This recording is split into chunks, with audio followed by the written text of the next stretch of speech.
From the worst kitchen hygiene ever seen on television. Oh no. Look at that! To a family feud so toxic it destroyed a restaurant from the inside. This is what happened to every failed Kitchen Nightmares restaurant, starting with the Black Pearl. This place was in a great spot in New York City, right where the theaters are. It had a cool pirate theme that should have brought in big crowds. But the kitchen was a mess. The restaurant had 3 owners, and each one ran the kitchen in a different way. Who has the final say? If one of us presents an idea, we vote on it and we decide whether we want to go forward with it or not. Is it hard running a business with 3 partners? It's hard for us, yeah. When was the last time all 3 of you sat down? We have not done so. This led to a confused staff and owners who were always fighting and trying to hurt each other's work. I'm really nervous now. I've never known a chef that's not allowed to season his food. Is this man your chef or is he your puppet? No, he's my chef. David has this tone of being condescending and knowing it all. David was especially difficult. He argued with Gordon about everything. Canadian lobsters. That's right, that's what they do. But I don't advertise them as Maine. Tell me, is it a different animal? Maine is a Canadian lobster for you. Martis americanus, same animal, right? Holy shit. I'm asking you a question. What you're trying to dictate to me is that you're selling Maine lobster. They're not from Maine. Well, it comes from the same vendor. And even lectured a customer who complained their mussels were sandy. Mussels or the steamers? Both. They're terribly sandy. Yeah, there should be sand in this here. There often is, and that's why you have the broth to dip them in. So what would you like instead of those? Nothing. In fact, I'll just eat the lobster. I'm fine. Okay, it'll be right out. To fix the chaos, Gordon created a plan. He made the owners compete to become the one general manager, and the staff voted for Greg. Greg. 3rd vote, Greg. 4th vote, Greg. And finally, Greg. But David refused to change. Even after Gordon's team remodeled the restaurant and created a new menu, David criticized everything. The column should be yellow. Everything's reorganized. It's another way to do it. David, please don't touch it. Does it blow me away? No. During the final service, David and Brian complained about the food and even started making fun of Greg. Service sucks here. Kitchen must be fucking buried. The bad feelings never left. The restaurant closed in 2008, just days after the episode aired. The Black Pearl died from fighting inside. This was not like Sebastian's, which was ruined by crazy ideas. Sebastian's was a restaurant opened by a part-time actor named Sebastian, with his wife putting up most of the money to get it started. But the real problem was the owner's delusional concept. Okay, my pizzas soon will be in supermarkets. What? Sebastian created a confusing menu with endless combinations that baffled not only the customers, but also Gordon himself. Needs toppings and seasonings. What you do is you choose one and then you add it to either chicken, portobello mushroom, New York strip, or shrimp. Angus ribeye, prime cut, that's cut for Sebastian's. You can have one of these combinations with an entree, with chips and gravy on the side if you'd like, with one of our side salads. There's 20 gourmet flavor combinations. You decide if you want chicken, portobello mushroom, New York strip. It can take up to like 20 minutes because there's so many different combinations and so many different options you have on our menu. When Gordon tasted the food, he found it was just as bad as the menu. He could tell the calamari was frozen just by sight, and soon discovered most of the food in the kitchen was either frozen or processed. And they're not fresh, they're frozen. That confirms 2 things. Shit, chef. So, when Gordon introduced a simple, fresh new menu, Sebastian couldn't accept it, hating it for not being unique. We will have a new menu. Are you alright? During the final service, he stubbornly tried to bring back his old menu, causing total confusion in the kitchen. Primavera? Off the new menu or off the old menu? No, the old menu. All right? A Primavera, an antipasti, and another Pittsburgh.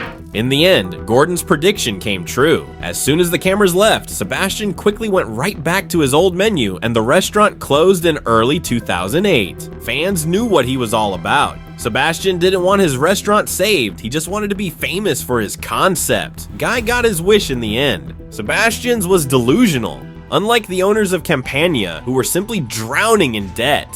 The story of Compana is one of the most tragic in the show's history, a restaurant that was pulled back from the brink only to be lost to something far darker than business. Overwhelmed by massive debt, Compana was failing because its owner, Joseph Chernilia, was trapped by his methods, believing passion alone could keep the doors open. Good afternoon, Compana. I didn't go to culinary school. What's this chicken for? We don't have recipes. We don't use measuring cups or spoons because I'm the best. Democratic boss. Open your freezer. Get me some pancetta. But the restaurant was stuck. Deep financial and culinary problems meant it was sinking fast with no hope of survival. My purveyor's about $80,000 right now in cold hard cash. I'll get something out to you on Monday. Do better. Some of the purveyors will show up and ask for a check, but I don't know if it's the economy or what. I can't see us going on another year, and that's a really scary thought, and I'm gonna do everything in my power to avoid that. This is where his $80,000 debt is. In all these ingredients, this fridge is stocked now, like a restaurant that would be fully booked for 3-4 weeks in advance, and we haven't got those customers. So why the have we got all this ingredient? Stupid. The owner resisted Ramsey's changes, not out of ego, but because the restaurant's situation was so dire he was drowning and couldn't see a way out. If you haven't got a clue how to run a business. All right, you know what? Why are we making a public issue with this now? There's customers here, I'd rather have this conversation downstairs. How about that? Are you scared again? Am I scared? Yeah. You're embarrassing me in front of my customers. Gordon confronted the owner with the restaurant's financial records. I'd say about 120,000. I'm in trouble. How serious is this restaurant for you? It's everything to me. You think you could continue like this for what, 6 more months? About that. Yeah, I think that's pushing it. Your business is about to swim down the Hudson. I heard Gordon's point loud and clear. This was the moment the restaurant could have been saved, and Joe's true character as a good man came through. Time to get something through my thick skull. But when it does happen, I'm steadfast. I was gonna do it, I believed in it, and when I believe in something, do it. All right, here we go, come on, let's sell these, He didn't just accept the help, he embraced it, showing an incredible respect for the expertise he knew was the restaurant's last chance. Kitchen, that was pretty cool. He's on top of his game, man. That's why he is where he is. Just keep it flat. Yeah, but once I got beyond my pride being hurt, my ego being hurt, and started listening to what he had to say, he was like a true mentor to me. Customers have to come back for the good food, not the portion size. And for a time, it worked. The restaurant was saved. As this fan pointed out, this guy is one of the first few chefs who was willing to listen and take instructions and do it. Unfortunately, Joe Cerniglia tragically took his own life, and without him, the restaurant he fought to save closed its doors for good. And while Compana faced tragedy, the Secret Garden faced an owner whose ego was his undoing. This California place looked nice. It was a cozy spot that served fancy French food. God. Bloody hell.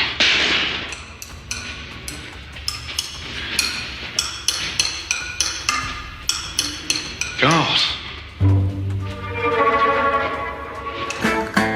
I feel like I'm at Buckingham Palace. But the owner, a very proud French man named Michel, was the definition of arrogance. Are you a good chef? I think so. He's French. That's his biggest problem. He's French. So you're gonna have to excuse my arrogance. While he promised fancy French food, the truth was a kitchen with mold and maggots. Oh, bloody hell. Oh. When was the last time that was clean? Oh my God, it's so dirty. Serving disgusting dishes like a strawberry spinach salad with cold, undercooked prawns that almost made Ramsey sick. May the Lord not kill me with food poisoning.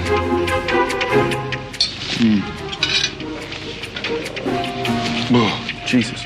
That's disgusting. I'll wait for the next course. And when confronted with the filth, he tried to lecture Gordon on the great chefs he had worked for. You know what? I can get the fuck work too. I work for Thomas Keller. I know how the kitchen goes. How long ago? I work for Guy Listen, Clausen. yeah, Hey, let me give Thomas Keller doesn't run a kitchen like this. No, it doesn't. Thomas Keller's one of the most amazing chefs in America. He'd be embarrassed if he saw this shit. Maybe not. This is extraordinary. As this fan commented, honestly, I've worked with quite a few French chefs, and most of them weren't ultra arrogant assholes. In fact, they're really quite fun. Being French is no excuse to be a jerk. But his ego truly flared during the relaunch.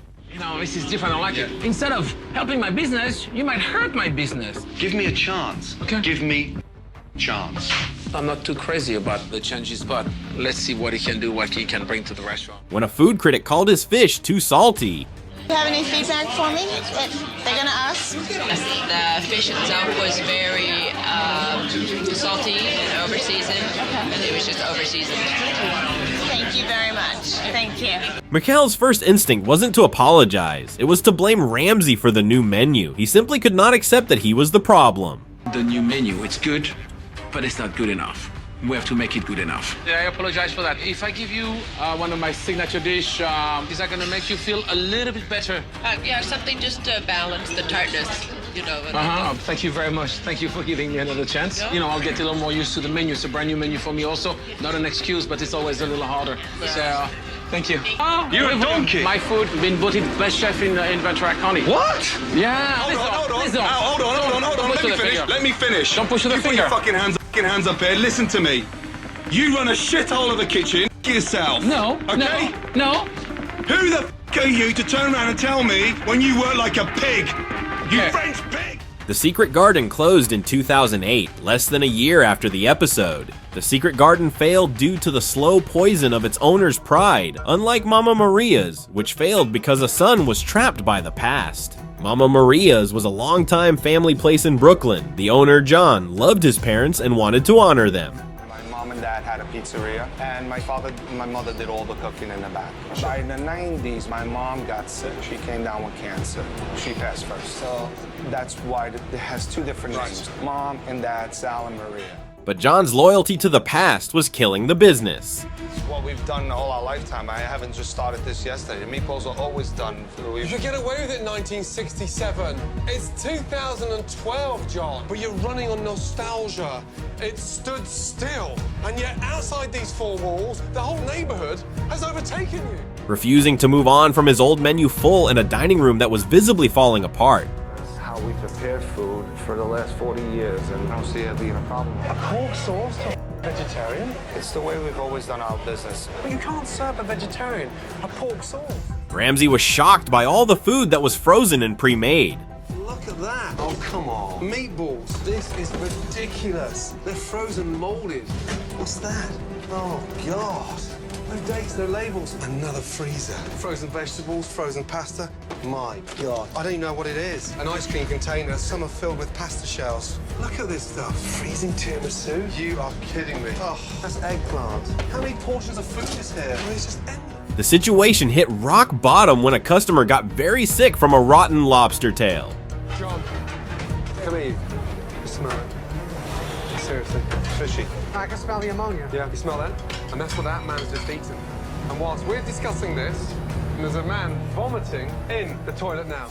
It was so bad that Ramsey had an ambulance called to the restaurant, bringing the disastrous dinner service to a shocking end.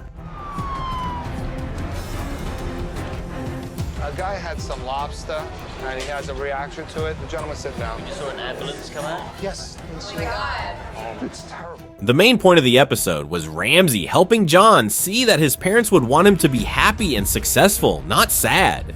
We have on the wall your parents in full-blown, stunning photographs, which is an amazing memory to hold on to. You didn't see that? No.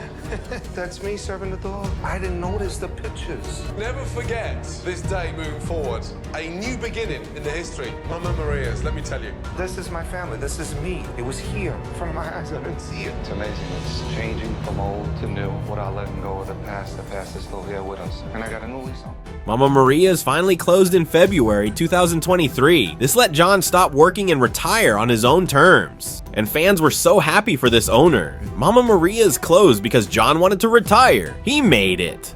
And while Mama Maria's was lost to old feelings, Amy's Baking Company, the problem wasn't sadness, it was pure madness. Welcome to Amy's Baking Company, a restaurant run by Amy and Sammy, a husband and wife team united against the world. Their core delusion was absolute. Amy's food was perfect, and any customer who disagreed was a hater who was lying. I understand this whole substitution thing. Approximately 2 years ago, these reviewers and these bloggers decided to make up lies and say that they ate the food and it was disgusting. And we lost a tremendous amount of business because of it. They're just haters. It's coming, no, it's coming, no. You keep saying that. You've been saying that for an hour. Look at him, he's like, where's my pizza? Really? Send him home! Yeah, you have a pizza, it's coming. You want to wait, you wait. You don't want to pay, what did you have? from him. This delusion fueled a toxic reality. Sammy threatened customers who complained, and Amy refused to believe her food could be flawed, even when Gordon found it undercooked and confusing. The food we're making is going straight to the trash, and there are starving people that could be eating it, but instead these people decide that they're going to come with my life. I do normally is good. I don't have people sending things back to me. You don't know, Amy. You're saying that you don't know, because food comes back, it goes straight to the dishwasher. That's what the whole issue is. You've been avoiding everything. And in a stunning moment, Gordon discovered Sammy was stealing all of the servers' tips for himself. Sir, the tip that you left, the young lady server, the owner takes the tips. No. Don't with me. But the real story is how it ended. For the first time in the show's history, Gordon Ramsay met an ego he couldn't break. Your wife and the issues that she can't take criticism before I met That's her. fine. I have no problem saying that. That's fine. Wow. I think you're too far gone. Okay, then let's end the show. You think I'm too far gone? There's no hope. Yalla. After discovering they had fired over 100 people and still refused to listen, he realized they were a lost cause. He did the unthinkable. He gave up and walked away. We don't need his help. Maybe he knows that. It all has to come down. And now he's gone. He walked away. He'll go on with his life. Sammy and I will go on with our life. The restaurant didn't close because of bad food in the end. It became a bizarre tourist attraction fueled by internet memes. As this fan ironically noted, Amy. Unfortunately, most people in Arizona think if you come to our restaurant, we're gonna yell, scream, throw you out. And it's just not true. Sammy and Amy 2 minutes later, yelling, screaming, throwing someone out. Amy's delusion was so powerful that Gordon had to walk away, unlike Dillon's, where the filth was so dangerous he had to shut the entire restaurant down on the spot. This New York restaurant was run by a well-meaning owner, Mohammed, who hired 3 managers, including a lazy general manager named Martin, creating a recipe for chaos. Restaurant this is? I don't know what each manager does specifically. I'm the general manager. I'm the operations manager. And I'm a floor manager here. Nobody really knew Khan was a manager. He doesn't do anything yet. I don't like to work here because everything's so messed up. I think in an ideal world, Martin would be an ongoing character in a reality TV series. Gordon Ramsay's first meal was a warning of the nightmare to come. Okay, good. Flies everywhere. Martin? He was served a vegetarian platter with meat in it, rotten tomatoes in his curry, and was surrounded by flies. Always worries me when they stick tomato roses on top of food and when the tomato's rotten.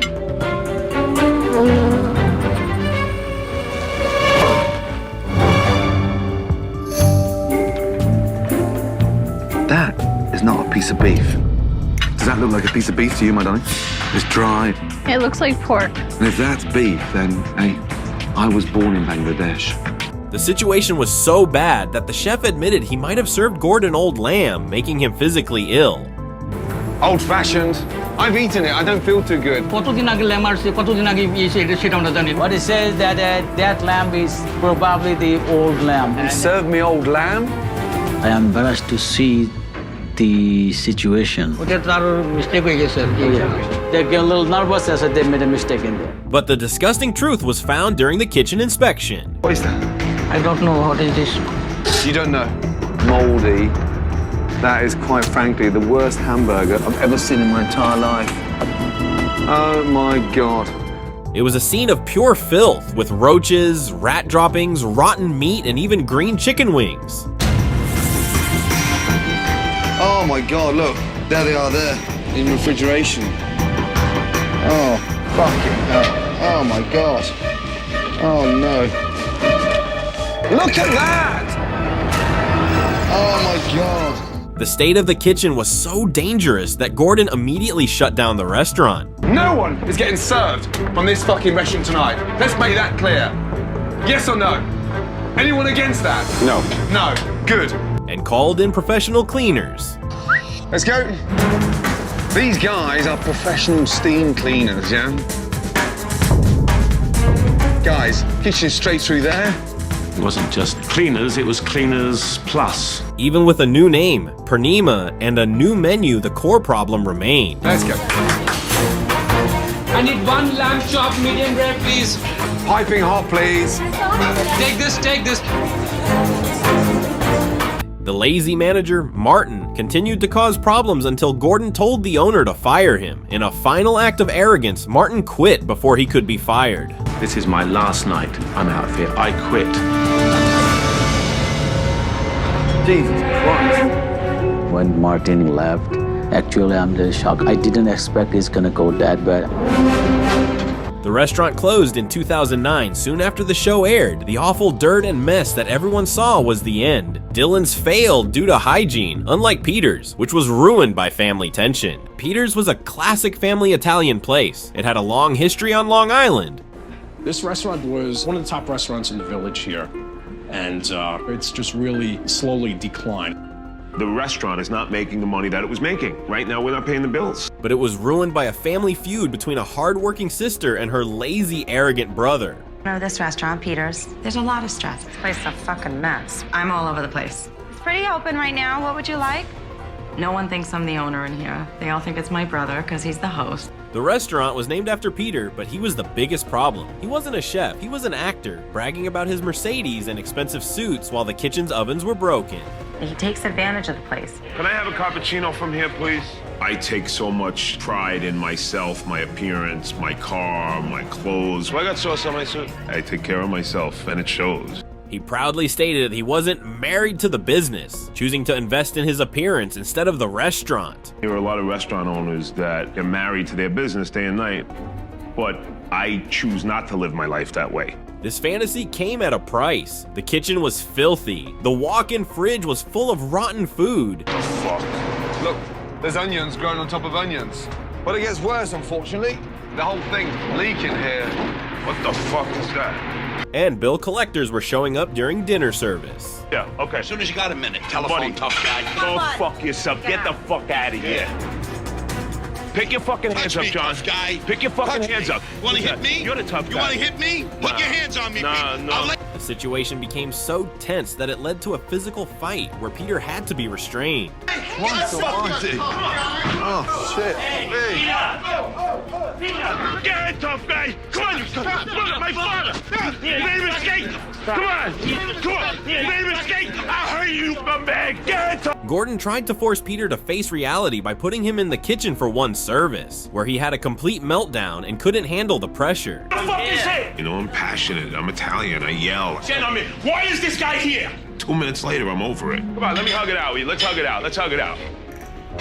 And fans noticed the chaotic ambiance. I can't tell if I'm watching Kitchen Nightmares or an episodes of The Sopranos Guest starring Gordon Ramsay. Finally, the restaurant closed in 2008 because the family problems, fueled by Peter's ego, were too big to fix. And while Peter's was held back by family, the Mixing Bowl showed that just one boss who checks on everything too much can sink a ship. The Mixing Bowl in Belmore, New York had a talented chef, but it was ruined by an out-of-control manager. My position is the manager, so I am not intimidated by anybody. Bring it on. The owner, Billy, was a good cook, but was too passive to run the business. Doesn't make sense, that, does it? No, it doesn't. Do you ever go out there? Yeah. When it dies down, I'll walk around.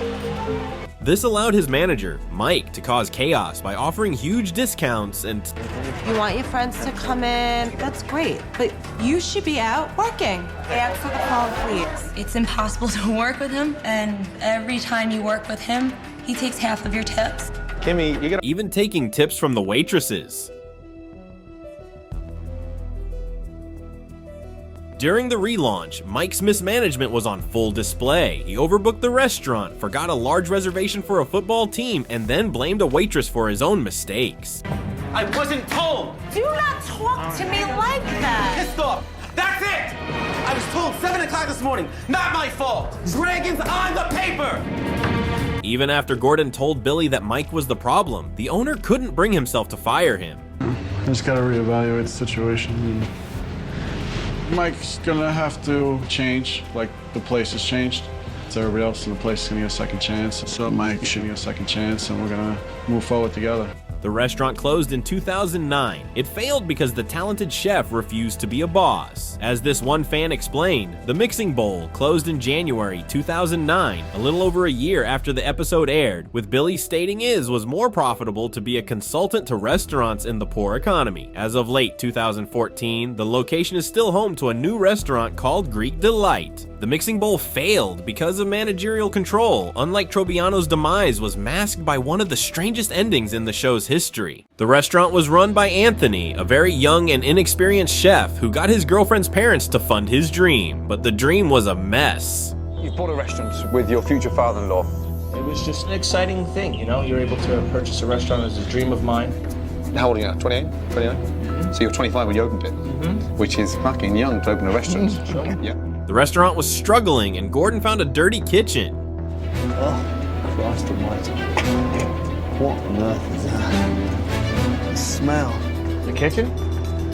Oh, we try to do it on a daily basis. Have you seen under there? Underneath? Underneath here.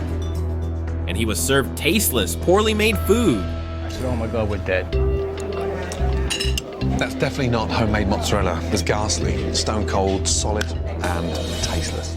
Anthony's core problem was his arrogance. He believed cleaning the kitchen was a job for his staff, not for him. The what? They're asked to do it every day. And you're telling me now that you don't even clean? Well, that's what we have staff for, right? Oh my God! And he was too proud to even taste the food he was sending out, leading to mistakes. Did you see it when it went back to the kitchen? Yes, I did. Yeah.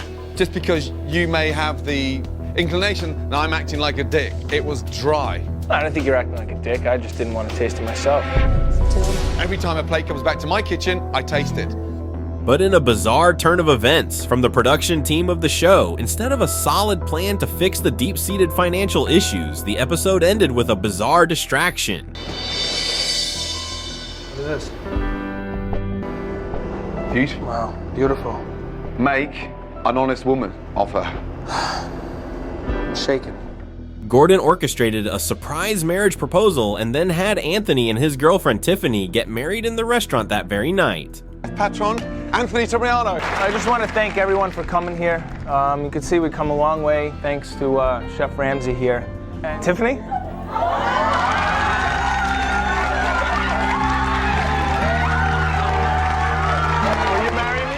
Nevertheless, this strange TV moment couldn't save the business. As this fan noted, that wedding was so fucking corny, probably the cheesiest ending to any of the Kitchen Nightmares episodes. And while Trobaniano's financial debt was crippling, the problem at Hot Potato Cafe was simply a complete lack of care. This Philadelphia restaurant had a unique idea. It was all about the potato.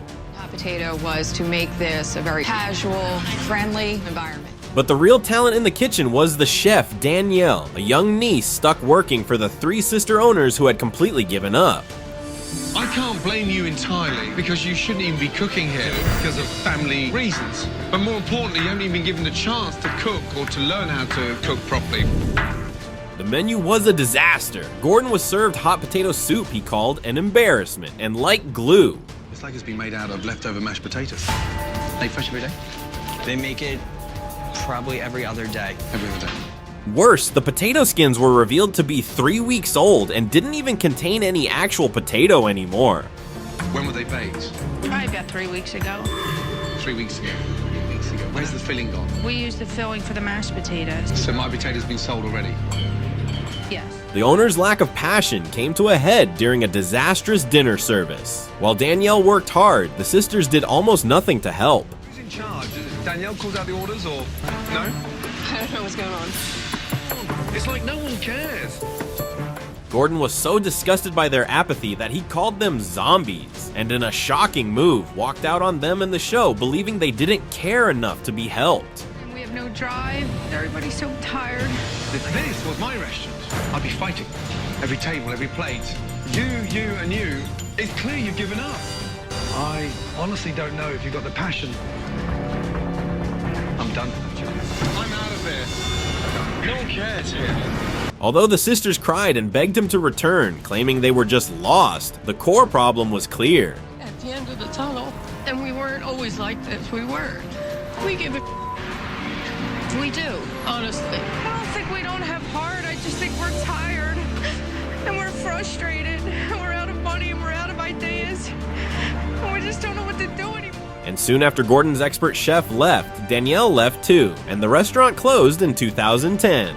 As this fan predicted, when the most mature, honest, and hardworking person, there is a 21-year-old who doesn't want to even work in a restaurant and has no cooking experience, you know this place was doomed to fail when the 21-year-old leaves. But the good news? Chef Danielle left the culinary world and is now a nurse.